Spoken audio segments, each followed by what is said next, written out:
Акыркы бир айда мектеп окуучуларынын арасында өз жанына кол салгануучулар катталды. Мындай окуялар биринин артынан бири катталгандыктан коомчулукта каттуу талкуу жүрүп жатат. Талдоочулар өспүрүмдөрдүн мындай кадамга барганына айрыкча мектептеги рекетчилик, зордук зомбулуктар, үй бүлөдөгү келишпестиктер жана жетишсиздиктер себеп болушу мүмкүн дейт.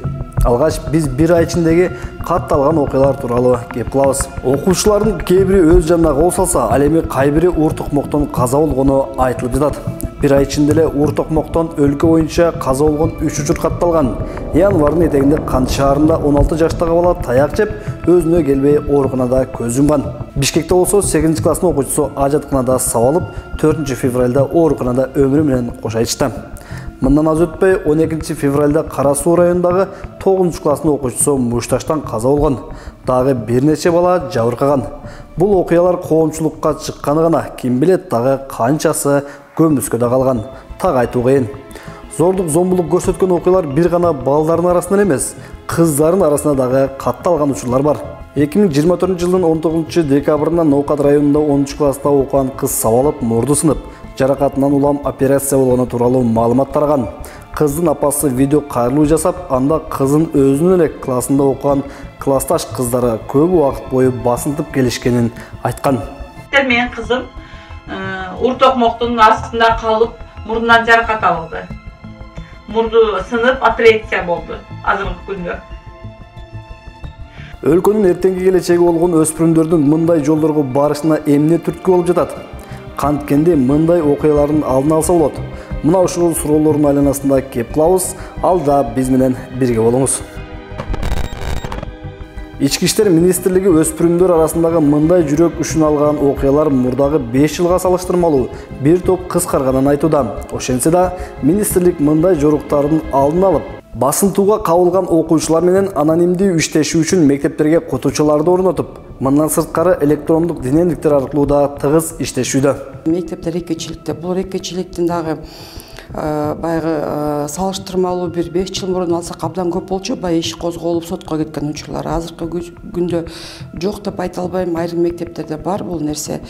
Ал эми билим берүү министрлиги мындай окуяларды жаап жашырган мугалимдердин кызмат ордун карап чыгат.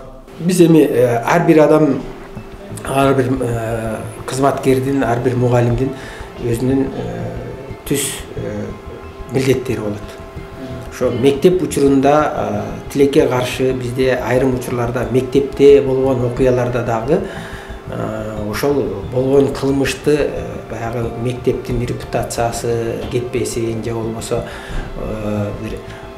биздин жетекчилер жашыруу фактылары болуп жатат.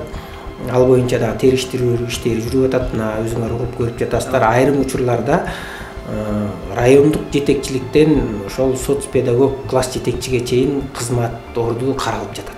Акыркы окуялардан улам Ички иштер министрлиги ар бир мектептеги ИДН кызматкерлерине кошумча атайын багыттагы полктун кызматкерлерин кошуп көзөмөлдө күчөткөн. Андан тышкары ошол азыркы баягы ведомстволук аралык пландарыбыз бар. Негизги бул иштелип келаткан нерсе, бирок аны да жандандыруу, күчөтүү максатын коюп жерлерге тескемелетип жибердик. Бирок мындай окуялардын айрымдары качан гана коомчулукка чыкканда чара көрүлө баштайт. Жогорку кеңештин депутаты Надира Нарматова 72 мектептеги окуучунун сабалышы боюнча милиция жана мугалимдер кайдыгер карап жатканын айтып чыккандан кийин гана иш алдына жылып окуяга шектөө кармалган. Ички иштер министрлигине бардык мектептин директорлори, анан тарбиялык иштин жетекчиси, ошол эле мезгилде ошол жердеги участкалык Мамбеткулов Нурлан деген милиция өз милдеттерин кыянаттык менен пайдаланышып, камераларды өчүрүп, бүгүнкү күндө карабастан ушул баланын өлүмүнө кайдыгер мамиле жасап атат. Ал эми депутат Жанар Акаев бул окуяларды трагедия деп атап,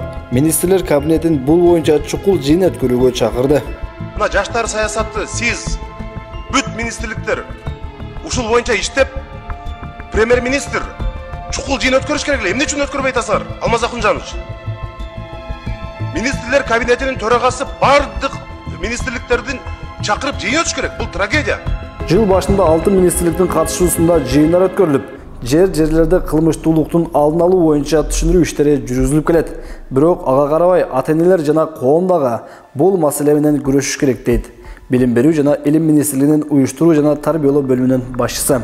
ата энеси менен кандай мамиледе деп ата энеси бала бакча тиги мектепке келбесе башталгыч классында жакшы келишет, анан кичине чоңоюп калганда эле ата энелер да качып келбей калат.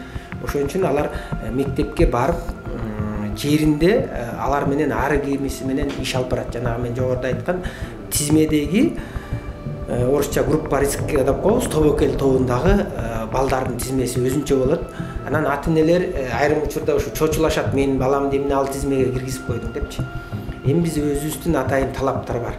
Кайсы бала менен кандай иш алып барышыбыз керек? Негизинен системдүү тарбиялык иштери туура жүргөн мектептерде иш жакшы.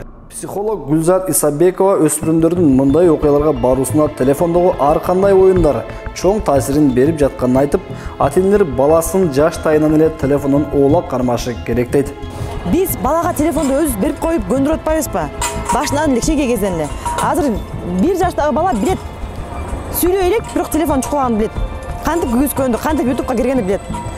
Өзүбүз берип коебузда, анан кайра эртеси күнү уже 6-класста, 5-класста тоскоол болуп бизге жакпай калат. Биз өзүбүз эле аң сезимдүү эле берип коюп, анан кесепеди менен кандай иштейм, кантип күрөшөм деп калдык да. Бул кичине жаңылыштык, анткени башынан баштап баланы эмнеге көндүрсөң, ошого көнүп кетет. Мындан сырткары Гүлзат Исабекова тарбиялык лекциялар бир гана окуучуларга эле эмес, алардын ата-энелерине дагы өтүлүшү керек деген сунушун киргизген. Себеби ата-эне баласынын өткөл курагындагы жүрүм-турумун сезип турушу керек деп эсептейт. 4-класстын ата-энесине биз лекция окуш керекпиз. Эртең балаңыз 5-класс болот.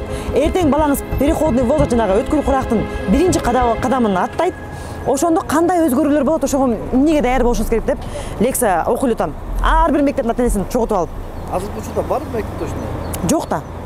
Жок. Негизи болуш керек. Болуш керек. Ата-энелерге билбейм эми жалпак кыргызча эле терминдерди колдонбой эле мына 5-класста момундай болот, момундай өзгөрүү болот, физикалык өзгөрүү, психикалык өзгөрүү, баланын жүрүм туруму эмнеге кызыгат, эмнеге агрессивный болуп баштайт деп ушунун баардыгын биз түшүндүрбөсөк, анан биз кесепет менен иштеп атпайбыз. 10-класста баланы уже эмне кылабыз? Ал уже чоң эле инсан, чоң эле киши. Эскерте кетсек, дал ушундай окуялардан улам Бишкектеги номер 72 мектептин жамааты бүт кызматтан кеткен. Ал эми Кара Суудагы номер 39 мектептен 7 киши кызматтан алынган. Канттагы окуя боюнча болсо каттуу чаралар көрүлөрүн, ошондой эле баарына укуктук тергөө иштери жүрүп жатканын Билим берүү жана илим министри доктор Гүлкендирбаева билдирген эле.